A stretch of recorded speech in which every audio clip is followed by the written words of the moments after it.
The evening everything changed. The city lights blurred softly behind them as Marcus Chen sat across from Emma Sullivan at the small outdoor cafe. The autumn evening wrapped around them like a gentle blanket, warm enough to sit outside but cool enough to feel alive.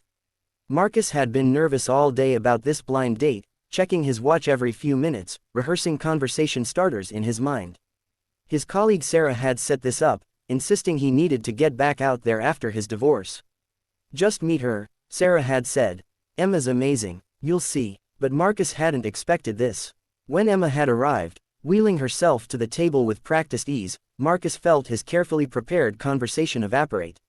He'd stood awkwardly, then sat down too quickly, knocking his menu to the ground. His face had flushed red as he scrambled to pick it up. Now, 20 minutes into their date, Marcus could feel himself failing spectacularly. He'd asked all the wrong questions. When Emma mentioned she worked downtown, he'd asked which floor, then immediately realized how that sounded. When she'd ordered a sandwich, he'd offered to cut it for her, only to watch her politely decline and handle it herself with complete independence. Every attempt at conversation seemed to highlight his discomfort rather than bridge it. Emma had been gracious through it all, her blue eyes patient, her smile never quite fading even as Marcus stumbled over his words again and again. So, how long have you been in the city? Marcus asked, reaching for his iced tea and nearly knocking it over. About 8 years, Emma replied, her voice steady and warm. I moved here after business school. That's great, Marcus said, nodding too enthusiastically. Really great. Business school is, that's really impressive. An uncomfortable silence settled between them. Marcus could hear his own heartbeat. This was going terribly. He should probably just apologize now, cut this short, let Emma go home and forget this awkward evening ever happened. Emma took a small bite of her sandwich, and Marcus found himself staring at the wheelchair again, then forcing himself to look away, then wondering if looking away was worse than staring. His mind was a spiral of anxiety. Marcus, Emma said gently, setting down her sandwich. Can I ask you something? Of course, he replied, bracing himself. Are you uncomfortable because of the wheelchair, or because Sarah didn't tell you about it? The directness of the question caught Marcus off guard. He opened his mouth, closed it, then sighed deeply. Honesty seemed like the only option left. Both, he admitted quietly. Sarah didn't mention it, and I don't know how to act. I keep saying the wrong things. I keep making this about the wheelchair when I don't want it to be about the wheelchair, but then I'm thinking about it even more, and...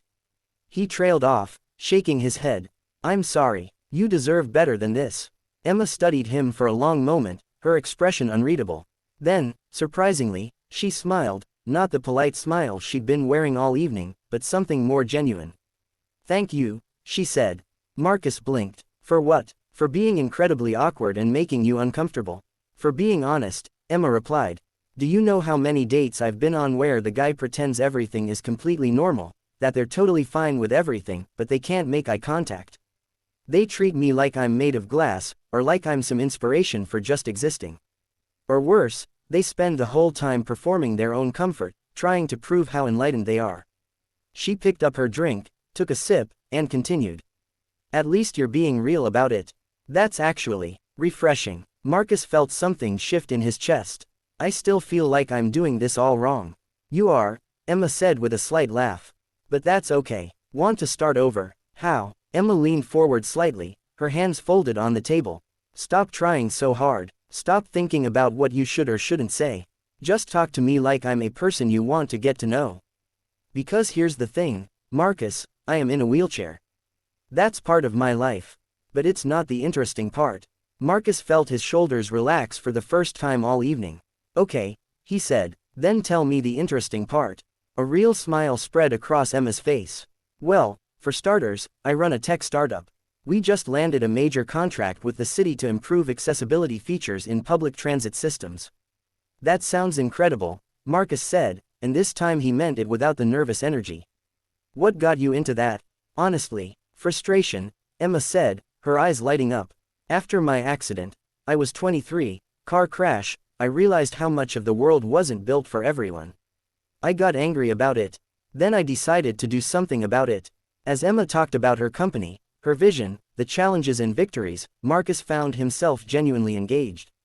He asked questions because he wanted to know the answers, not because he was trying to fill awkward silence.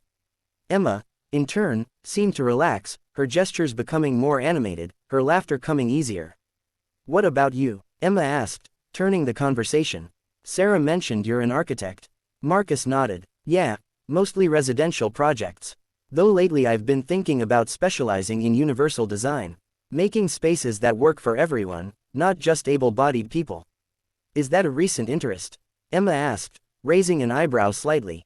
Marcus laughed, catching her implication. "Okay, yes, maybe tonight has influenced my thinking. But honestly, it's been in the back of my mind since my mom had her stroke last year.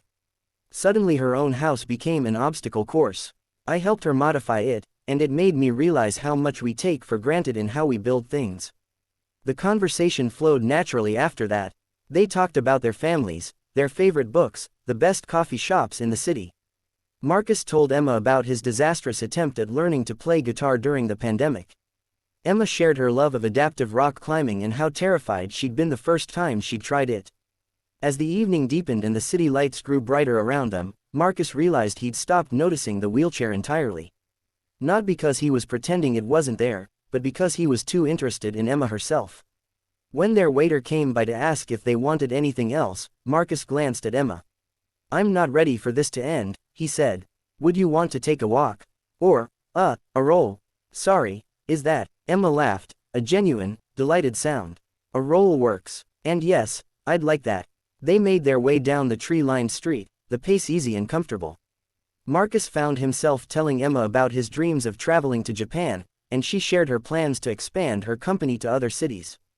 At a quiet corner, Emma stopped and turned to look at Marcus. "Thank you," she said. "For what?" Marcus asked. "For seeing me," Emma said simply. "Not the wheelchair. Not your discomfort or your guilt or your good intentions. Just me." Marcus met her eyes and smiled. "Thank you for giving me a second chance to get it right." "Third or fourth chance, technically," Emma teased. "Well, thank you for all of them," Marcus replied. As they continued down the street, talking and laughing under the soft glow of streetlights, Marcus realized that sometimes the best connections come not from getting everything right, but from being brave enough to admit when you've got it wrong, and being willing to try again.